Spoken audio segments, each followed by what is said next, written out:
In the most admired house, on the most admired street in New Orleans, behind a marriage that society called perfect, a woman had been slowly, deliberately, and methodically destroyed. There are crimes committed in darkness, in alleys and abandoned lots, far from the eyes of the world. And then there are crimes committed in broad daylight, in ballrooms, at dinner tables, in front of witnesses who saw everything and said nothing.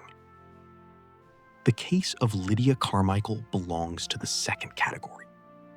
It is a story about power, who holds it, who weaponizes it, and what happens to those who dare to threaten it. This is the true, documented story of Lydia Carmichael. Lydia Ann Carmichael, born Lydia Ann Thibodaux, was born on April 12, 1918, in Baton Rouge, Louisiana. The daughter of a civil engineer and a piano teacher, she was raised in a household that valued education above almost everything else. She was sharply intelligent and legally literate far beyond her years. She audited law classes at Tulane University at a time when women were not yet admitted as full students. Her professors described her memory as photographic and unnerving. In 1941, she married Richard Hale Carmichael III, heir to the Carmichael shipping fortune and a fixture of New Orleans high society.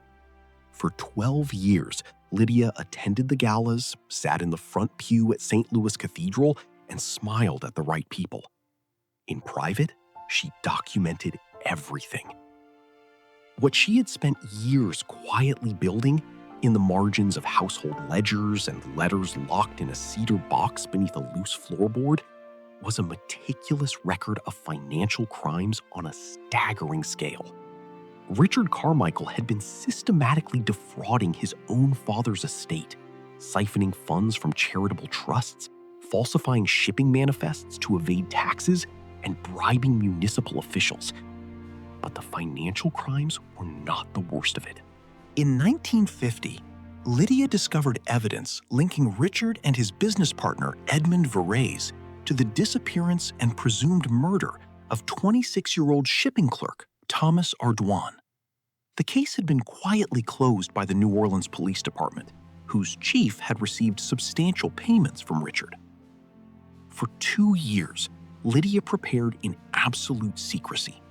Using a false name at the Tulane Law Library and a second post office box under her maiden name, she compiled a 97-page dossier containing financial records, witness statements, property documents, and copies of incriminating correspondence. On the evening of March 14, 1952, while Richard was at his weekly poker game, Lydia delivered the dossier to Special Agent Howard Delacroix of the FBI's New Orleans field office. She answered every question for over 3 hours, then returned home and was seated at the piano when her husband arrived. The FBI described it as the most thoroughly prepared civilian-compiled evidence package they had received in 11 years. 14 days later, the investigation was leaked. Richard confronted Lydia that night. He did not raise his hand. Instead, he calmly explained exactly what would happen to her and her family if she continued. She sat in silence until 4 a.m., then called Agent Delacroix and repeated every word Richard had said, because she had written it down as he spoke. On the morning of April 2nd, 1952, FBI agents arrested Richard Hale Carmichael III at his Britannia Street residence on charges of tax fraud, conspiracy, bribery, and involvement in the disappearance of Thomas Ardoin.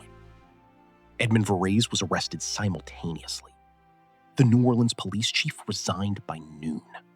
Lydia was seen standing on the upper veranda, watching as her husband was taken away. She did not move. She did not look away.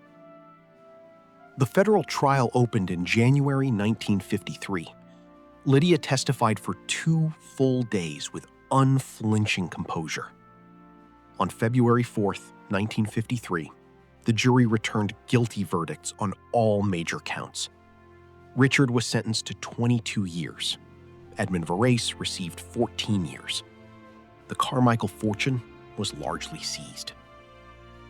Lydia divorced Richard, reclaimed her maiden name of Thibodaux, and moved to New York City. She spent the next decade working as a legal consultant, particularly helping women trapped in abusive marriages. Thomas Ardoin's remains were recovered in 1954. His sister later said, 12 years too late, and only possible because of one woman who refused to look away.